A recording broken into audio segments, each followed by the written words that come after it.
3 months ago, Malcolm started calling his behavior just jokes whenever I questioned anything. The pattern began in September when I asked him not to flirt with girls at parties. He laughed and told his friends I was obsessed with him. Dean, Randall, and Curtis all found this hilarious.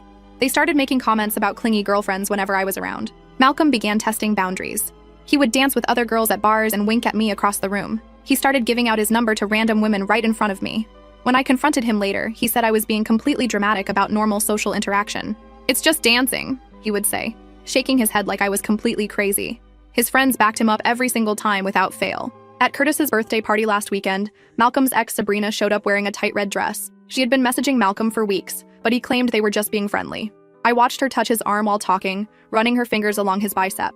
Malcolm kept glancing at me, smirking.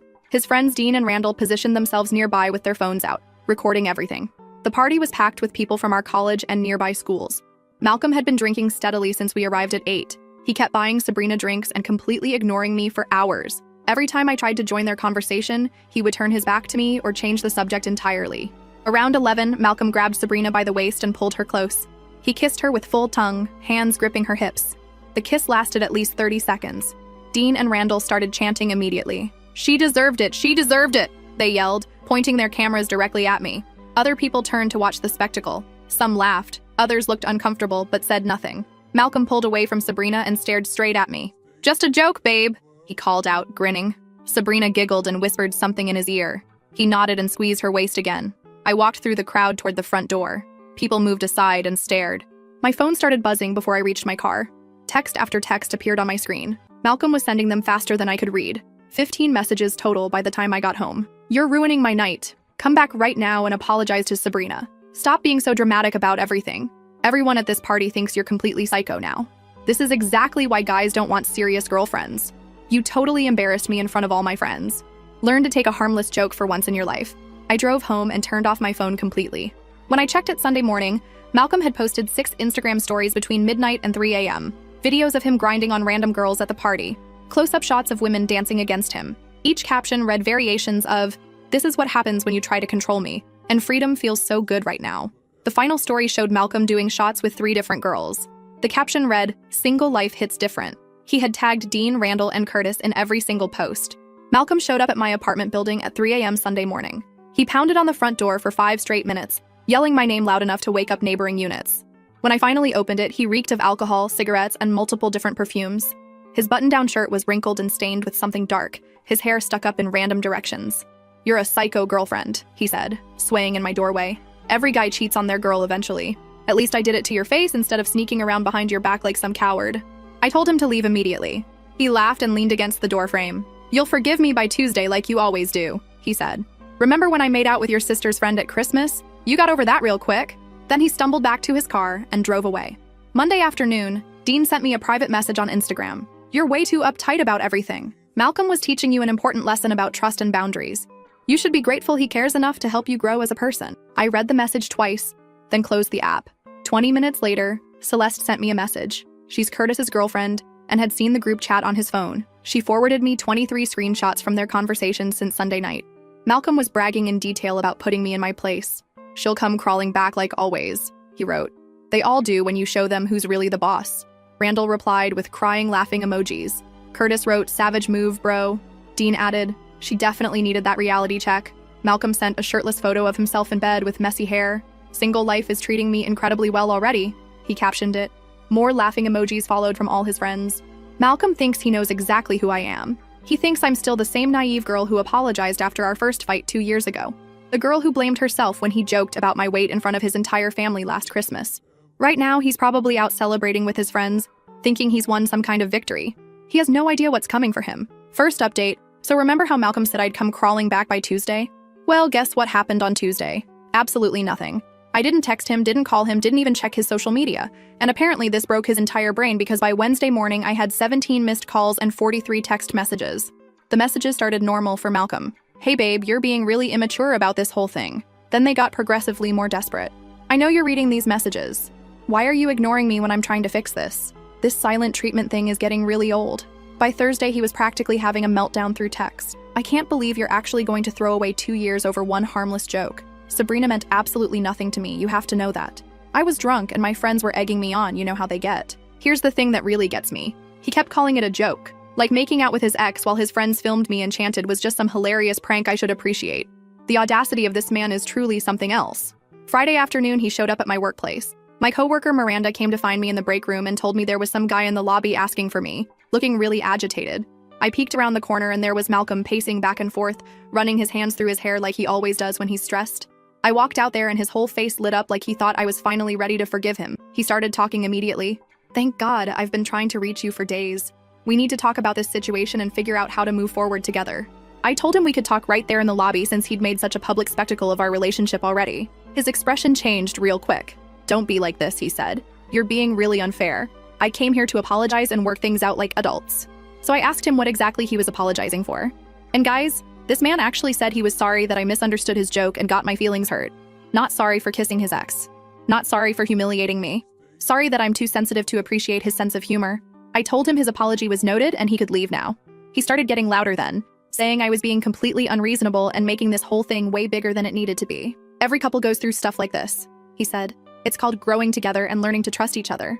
Miranda was watching from behind the reception desk, along with half the office at this point. Malcolm noticed everyone staring and finally lowered his voice. He stepped closer and told me he wasn't leaving until we worked this out properly. That's when I realized something crucial. He genuinely believed I would eventually cave like I always had before. The old me would have been embarrassed about causing a scene at work. The old me would have agreed to talk privately just to make him leave, but something had shifted after watching those group chat screenshots. Reading him brag about putting me in my place and knowing I'd come crawling back changed everything for me. I told Malcolm very clearly that we were done. Not taking a break, not working through issues, but completely finished. His face went through about 5 different emotions in 10 seconds. Confusion, disbelief, anger, then this weird fake laugh like I was obviously kidding. "You don't mean that," he said. "You're just really upset right now, which I totally understand. But we've been together for 2 years. You can't just throw that away over something this stupid." I explained that making out with his ex while his friends filmed it wasn't stupid, it was deliberate humiliation. That his group chat messages showed exactly how he really felt about me. That showing up drunk at my apartment at 3 a.m. wasn't romantic, it was disrespectful, and honestly kind of scary. Malcolm got defensive immediately. "Those guys were just being guys, you know how group chats are. We say stupid stuff to impress each other. It doesn't mean anything real." He claimed the kiss with Sabrina was just him being drunk and showing off. Nothing more serious than that. But here's what really sealed it for me. When I mentioned feeling scared when he showed up drunk, he actually rolled his eyes. "Come on, you know I would never hurt you. Stop being so dramatic about everything." The fact that he dismissed my feelings about his drunk 3 a.m. visit told me everything I needed to know. This man does not respect my boundaries, my feelings, or my basic sense of safety. And he never will. Because in his mind, I'm just being dramatic and oversensitive. I walked away from him standing in that lobby, just turned around and went back to work like he wasn't even there. Through the window, I watched him stand there for another 10 minutes, probably waiting for me to come back out and resume the conversation. When I got home that evening, my sister Celeste had left me 3 voicemails. Apparently, Malcolm had called her asking if she could talk some sense into me. He told her I was having some kind of breakdown and needed family intervention to see reason. Celeste was furious. She said Malcolm explained the whole party situation like he was the victim of my jealousy and controlling behavior. According to him, I'd had a complete meltdown over innocent flirting and was now punishing him with silence. But here's the beautiful part. Celeste was actually AT Curtis's party. She saw the whole thing happen. She watched Malcolm kiss Sabrina while his friends chanted and filmed. She saw how humiliated I looked walking out. So when Malcolm tried to rewrite history and make himself the victim, she shut that down real fast. She told Malcolm that what she witnessed wasn't innocent flirting. It was public humiliation of his girlfriend for entertainment. That any man who would do that to someone he supposedly loved had serious problems. And that if he ever called her again trying to manipulate family members, she'd have some choice words for him. Malcolm apparently did not take this well. Celeste said he started arguing with her, insisting she didn't understand the full context, and that I'd been controlling and jealous for months. When she wouldn't agree with him, he accused her of enabling my dramatic behavior. That conversation happened yesterday. This morning I woke up to a text from Malcolm's mom. "Hi, sweetie. Malcolm told me you two are having some problems. I was hoping we could grab coffee this weekend and talk about working things out. You know how much Malcolm loves you." And that's when I realized Malcolm's master plan. He's calling in reinforcements. His mom, my sister, probably planning to get our mutual friends involved too. He thinks if enough people tell me to forgive him, I'll crack under the pressure and go back to being his doormat girlfriend. What Malcolm doesn't understand is that I'm not the same person who apologized after his last joke. I'm not the girl who blamed herself when he flirted with my sister. I've been planning something since Sunday and it's almost ready. He wants to play games and involve other people? Perfect. Duke can play that game. But he's not going to like my version nearly as much as his own. Tuesday is going to be very interesting. Second update. I am shaking with rage right now, but also kind of impressed with how this all played out. So remember Malcolm's mom wanting to grab coffee? Well, that was just the beginning of his master manipulation plan involving both our families. Saturday morning, I'm at Target buying groceries when my phone rings.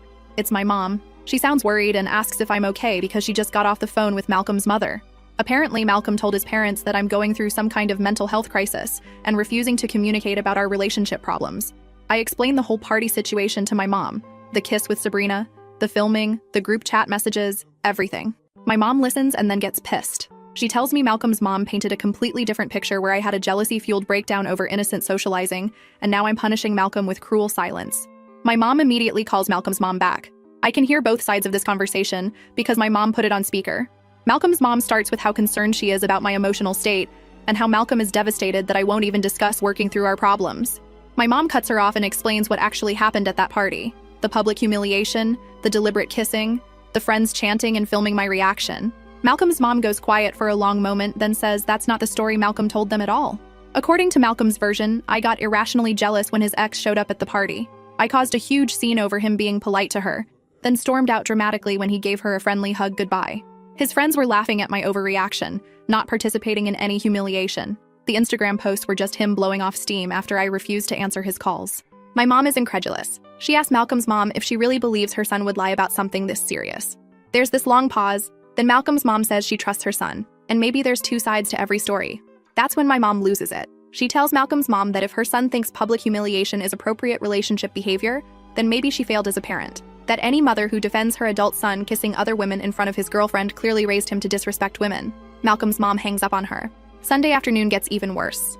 My dad calls and says Malcolm showed up at our house wanting to talk to him man-to-man about the situation. My dad was working in the garage and Malcolm just appeared there uninvited, acting all respectful and concerned. Malcolm told my dad that I've been struggling with jealousy and trust issues for months, that he's been trying to be patient and understanding, but I've gotten increasingly controlling about his friendships with women. The party incident was just me finally snapping over normal social interaction. My dad, who doesn't know the full story yet, listens politely as Malcolm explains how much he loves me and wants to work through my insecurities together, how he's willing to go to couples counseling and do whatever it takes to help me feel more secure in our relationship. Then Malcolm asks my dad to talk to me about giving their relationship another chance. Says he knows I respect my father's opinion and might listen to him when I won't listen to anyone else. My dad tells Malcolm he'll think about it and get back to him. After Malcolm leaves, my dad calls me confused about why Malcolm seems so genuine and concerned if he really did what I described. I drive over to my parents' house immediately, sit down with both of them and tell the entire story from beginning to end. The months of boundary testing, the deliberate flirting, the kiss with Sabrina while his friends filmed, the group chat messages bragging about putting me in my place. My dad's expression changes completely as I'm talking. By the time I finish, he's furious that Malcolm came to their house and lied directly to his face. My mom shows him the screenshots Celeste forwarded from the group chat. My dad reads Malcolm calling me a psycho girlfriend and saying I'll come crawling back, and he completely loses his shit. He calls Malcolm immediately and puts it on speaker. Malcolm answers all cheerful thinking my dad is calling to help convince me. My dad cuts right to the point and asks Malcolm to explain the group chat messages about putting me in my place. Malcolm stutters for a second, then claims those were just guy talk and didn't mean anything serious. That men exaggerate in group chats to sound tough, but it's not how they really feel. He says he was hurt and venting to his friends after I walked out on him. My dad asks about the video of him kissing Sabrina. Malcolm claims it was just a quick friendly kiss that looked worse on camera than it actually was. That his friends were drunk and being idiots with their commentary. But he can't control what other people say or do. Then my dad asks the question that breaks everything wide open. He asks Malcolm why he lied about what happened when he came to their house. Why he told a completely different story that made me look jealous and unstable instead of admitting he kissed another woman. Malcolm gets defensive immediately. He says he was trying to protect my reputation by not telling my parents how badly I overreacted. That he didn't want them to think less of me for causing such a dramatic scene over nothing. My dad tells Malcolm that lying to my parents to manipulate them into pressuring me is not protecting my reputation, it's manipulative bullshit. That any man who would humiliate his girlfriend publicly then lie to her family about it is not welcome in their house ever again. Malcolm starts arguing that my dad doesn't understand the full context and that I've been telling a one-sided story. That if my dad really knew how controlling and jealous I'd become, he'd understand why Malcolm was at his breaking point. That's when my dad completely unleashes on him. Tells Malcolm that even if everything he claimed was true, kissing another woman in front of your girlfriend is never acceptable relationship behavior. That real men break up with women they're unhappy with instead of publicly humiliating them for entertainment. Malcolm tries to interrupt, but my dad cuts him off. Says that lying to parents to manipulate their daughter shows exactly what kind of character Malcolm has. That any man who would do that is a coward who can't face the consequences of his own actions. The call ends with my dad telling Malcolm never to contact our family again and hanging up on him. Then I wake up to 31 text messages from Malcolm. And guys, this man has completely lost his fucking mind. The messages start around 2 a.m. and continue until 6 a.m. Pure stream of consciousness desperation. Your parents have completely turned against me now thanks to your lies. I never lied to your dad. I was trying to spare your feelings. You're destroying everything good we had together over one stupid mistake. I'm losing my mind without you and can't eat or sleep. Everyone I care about is choosing your side without hearing mine. But then around 4 a.m., the messages take a darker turn. You've made me look like a monster to both our families. I trusted you with everything, and you're using it all against me. 2 years of my life completely wasted because you can't forgive one mistake. I don't even recognize who you've become. The final message at 6 a.m. just says, I'm not giving up on us no matter what you do. Wednesday evening, Malcolm shows up at my parents' house again. My dad sees him through the window and calls me immediately. I drive over there and find Malcolm sitting on their front porch refusing to leave until someone talks to him. I walk up to him and ask what the hell he thinks he's doing. He tells me he's been sitting there for 2 hours waiting for someone to come home so he could explain his side properly. Malcolm starts talking rapidly about how everyone has turned against him based on incomplete information, that the group chat messages were taken out of context and the kiss with Sabrina was just drunken stupidity, not deliberate cruelty, that he's been in love with me for 2 years and would never intentionally hurt me. I tell him that intentional or not, he did hurt me, that his actions had consequences and now he has to live with them. Malcolm gets more agitated and says I'm being completely unforgiving about one mistake that happened when he was drunk. He asks me to look at everything good about our relationship instead of focusing on one bad night. Reminds me of trips we took together, holidays with each other's families, plans we made for the future. Says 2 years of love and commitment should count for more than 15 minutes of poor judgment. But here's the thing that really gets me. He still won't take full responsibility. It's always poor judgment, or a mistake, or one bad night. Never, I deliberately kissed my ex to hurt you, or I let my friends film your humiliation for entertainment. My dad comes outside and tells Malcolm he needs to leave their property immediately. Malcolm starts arguing that he has a right to try to save his relationship and that my dad is interfering in something that's none of his business. My dad steps closer and tells Malcolm that when he lies to parents to manipulate their daughter, it becomes their business. That Malcolm made it their business by involving them in his scheme to pressure me into forgiving him. Malcolm finally leaves, but not before turning to me and saying this isn't over between us. That he knows I still love him and eventually I'll realize I'm throwing away the best thing that ever happened to me. Malcolm genuinely believes he's the victim in this situation. In his mind, I'm destroying a good relationship over one minor incident that I'm blowing completely out of proportion. But you know what? I've been working on something since this all started. Something that's going to show Malcolm exactly who he's been dealing with this whole time. And after watching him manipulate both our families this week, I'm more motivated than ever to make sure he gets exactly what he deserves. The trap is almost ready. Malcolm thinks he knows me, but he has no idea what I'm really capable of when someone pushes me too far. Last update, guys. I cannot believe what just happened. Remember that trap I mentioned? Well, it went down yesterday and Malcolm's entire world just imploded in the most beautiful way possible. I'm still buzzing from the adrenaline and honestly feeling like the absolute queen I know I am. So here's what I've been planning since this whole nightmare started. Malcolm thinks he's smart with his manipulation tactics, but he made one crucial mistake. He underestimated exactly how smart I am and how well I know his patterns. See, Malcolm has this thing where he can't resist bragging about his conquests. Always has. He filmed the whole Sabrina kiss situation because he gets off on having proof of his power over women. And I knew, absolutely knew, that he'd saved videos from that party. Thursday afternoon, I text Malcolm asking if we can meet up to talk. Not to get back together, but to have an honest conversation about where we went wrong so we can both move forward. He responds within 30 seconds saying yes and suggests we meet at the coffee shop near campus where we had our first date. I tell him that's too public and emotional for this kind of conversation. What if we meet at his apartment Saturday afternoon so we can talk privately without interruptions? Malcolm agrees immediately, probably thinking I'm finally ready to come crawling back like he predicted. Saturday, I show up at Malcolm's place at 2 p.m. He's clearly put effort into his appearance. Showered, nice shirt, even cleaned his normally messy apartment. He offers me coffee and asks how I've been holding up. All concerned and caring like he wasn't sending me unhinged text messages at 4 a.m. I tell Malcolm I've been doing a lot of thinking about our relationship, and I want to understand his perspective on what happened. That maybe I did overreact to some things and I want to hear his side without interrupting or getting defensive. Malcolm's whole face lights up. He starts explaining how he never meant to hurt me and how the party situation got completely out of hand due to peer pressure and alcohol. That kissing Sabrina was just him being stupid and showing off, not any kind of deliberate betrayal. I nod along and ask follow-up questions. What exactly were his friends saying that made him feel pressured? How did the kiss with Sabrina actually start? Was there anything leading up to it that I missed? Malcolm gets more animated as he talks, clearly feeling like he's finally getting through to me. He explains how Dean and Randall kept joking about him being whipped and under my control, how they dared him to prove he wasn't afraid of me by flirting with other women. Then he tells me something I didn't know before. Apparently, the whole thing was planned. Dean had texted Sabrina earlier that week and invited her to the party specifically to mess with our relationship. They thought it would be hilarious to see how I'd react to her showing up. I act surprised and hurt by this revelation.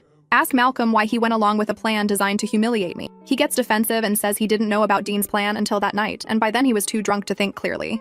Malcolm explains that when Sabrina started flirting with him, his friends began filming and egging him on. That he felt trapped between disappointing his friends and disappointing me, so he made a split-second decision that he immediately regretted. I tell Malcolm I appreciate his honesty, and I'm starting to understand what really happened. That maybe I was too quick to judge the situation without knowing all the facts. Malcolm relaxes completely, probably thinking he successfully manipulated me back into forgiveness. Then I ask the question I've been building up to. I tell Malcolm that my friends have been asking me what really happened that night, and I want to be able to explain it accurately. Do you still have any videos from the party that might help me understand exactly how everything went down? Malcolm hesitates for a second, then admits he has some videos on his phone. He says his friends sent him clips from that night, but he hasn't looked at them because they're too painful to watch. I ask if we could watch them together so I can see what he saw and understand his experience better. Malcolm wavers, clearly uncomfortable, but eventually agrees. He says maybe it would be good for both of us to face what happened honestly. He pulls out his phone and opens his photo gallery. There are at least 15 videos from that party. We start watching them together. And guys, they are so much worse than I even remembered. The first few videos show Malcolm dancing with other women while I'm standing nearby looking uncomfortable. You can hear Dean and Randall making comments about testing my limits and seeing how much I'll tolerate. Then we get to the videos of Malcolm with Sabrina. There's one where he's clearly groping her ass while she grinds against him. Another where he's whispering in her ear while staring directly at me across the room. You can hear his friends laughing and saying things like, "She looks pissed," and "This is so good." The kiss video is the worst part. It shows Malcolm grabbing Sabrina aggressively and kissing her with obvious passion. The video captures Dean and Randall chanting "She deserved it," while pointing their cameras at me. You can see me in the background looking absolutely destroyed. But here's the part that makes my blood boil. There's a video after I left. Malcolm and Sabrina are making out again, more intensely this time. He's got her pressed against the wall with his hands up her dress. Randall is filming and you can hear him saying, "Post this shit. She needs to see what she's missing." As we're watching these videos, Malcolm keeps trying to minimize what I'm seeing. It looks worse on camera than it felt in person. I was so drunk I barely remember this happening. The guys were just being stupid with their commentary. After we finish watching, I look at Malcolm and tell him those videos show deliberate, calculated cruelty designed to humiliate me for entertainment. That there's no amount of alcohol or peer pressure that excuses that level of disrespect. Malcolm immediately starts backtracking. He claims the videos don't show the full context and that I'm misinterpreting what I'm seeing. That he was drunk and confused and not thinking clearly about how his actions might affect me. I tell Malcolm I appreciate him showing me the videos because now I have a complete picture of what really happened. He looks confused and asks what I mean by that. That's when I pull out my own phone and show him that I've been recording our entire conversation. Every word of his planned humiliation confession. Every admission about going along with Dean's scheme. Every moment of him minimizing and excusing his behavior while the video evidence plays. Malcolm's face goes completely white. He starts sputtering about how I tricked him and recorded him without consent. I remind him that we're in a one-party consent state, and I have every legal right to record conversations I'm part of. I tell Malcolm that his confession, combined with his own videos, paint a very clear picture of who he really is. That I now have proof he participated in a deliberate plan to humiliate me, then lied to both our families about what happened. Malcolm starts panicking and asking what I plan to do with the recording. I tell him he's about to find out, then I start a group text with both our parents and hit send on a message I had pre-written. The message explains that I've discovered the party incident was a planned humiliation orchestrated by Malcolm and his friends. That I have video evidence and a recorded confession proving he lied to both families about what really happened. And that I'm attaching the relevant clip so everyone can see the truth for themselves. I attach the kiss video showing Malcolm passionately making out with Sabrina while his friends chant about me deserving it. The video of him groping her after I left, and key excerpts from our recorded conversation where he admits to going along with Dean's plan. Malcolm starts freaking out. He's grabbing for my phone trying to stop me from sending more messages, begging me to delete everything and talk about this privately, saying his parents will never forgive him if they see those videos. I tell Malcolm he should have thought about that before he participated in humiliating me for his friends' entertainment. That actions have consequences, and now he gets to face them. My phone starts buzzing immediately with responses from both families. My mom texts, "I'm so sorry you went through this, sweetheart. We're coming over right now." My dad just sends, "That piece of shit is dead to us." But Malcolm's parents' responses are what really make this perfect. His mom texts, "Malcolm, come home immediately, we need to talk." His dad sends, "I'm disgusted by what I just watched. You're not the son we raised." Malcolm is having a complete meltdown at this point. He's begging me to call our parents and tell them the videos are fake or taken out of context, offering to do anything I want if I'll just help him fix the situation. I tell Malcolm there's nothing to fix because this is exactly what he deserves, that he made his choice when he decided to publicly humiliate me for entertainment, and now he gets to live with the consequences. Malcolm starts getting angry then, saying I'm destroying his life over one mistake and that I'll regret this when I realize what I've thrown away. That he's going to tell everyone I'm a manipulative psycho who records private conversations to use against people. I laugh and tell Malcolm that everyone already knows exactly who we both are now, that he can try to spin this however he wants, but the videos speak for themselves. As I'm leaving his apartment, Malcolm follows me to the door, still begging and making threats. I turn around and tell him this is the last time we'll ever speak, that if he contacts me, my family, or anyone in my life again, I'll be filing harassment charges. The drive home was incredible, guys. I felt so fucking powerful and in control, like I'd finally gotten justice for all the times Malcolm humiliated me, and I just took it. When I got home, my parents were waiting for me. They both hugged me and apologized for not fully understanding how bad the situation was. My dad said he's proud of me for standing up for myself and exposing Malcolm's lies. My mom said she called Malcolm's mom after seeing the videos. Apparently, Malcolm's parents are mortified by his behavior and planning to have a serious conversation with him about respecting women. But the best part came later that evening. Celeste texted me screenshots from the group chat with Curtis, Dean, and Randall. Apparently, word got out about the videos, and now everyone who was at that party knows exactly what kind of person Malcolm really is. Malcolm has been silent on social media since yesterday.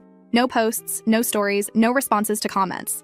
And you know what the most beautiful part is? I didn't have to do anything illegal or unethical to get my revenge. I just used Malcolm's own behavior and words against him. He destroyed himself by being exactly who he's always been, a manipulative asshole who thinks he's smarter than everyone else. To all the commenters who said I should forgive him and work things out, fuck that. Some people don't deserve forgiveness. Some people deserve to face the full consequences of their actions. Malcolm is one of those people. I'm done being the understanding girlfriend who gives second chances to men who don't respect me. I'm done letting people treat me like shit because it's easier than standing up for myself. Malcolm thought he could humiliate me publicly and then manipulate our families into pressuring me to forgive him. He thought I was weak and desperate enough to crawl back to him like I always had before. Malcolm wanted to put me in my place? Well, congratulations, because my place is clearly several levels above his manipulative ass.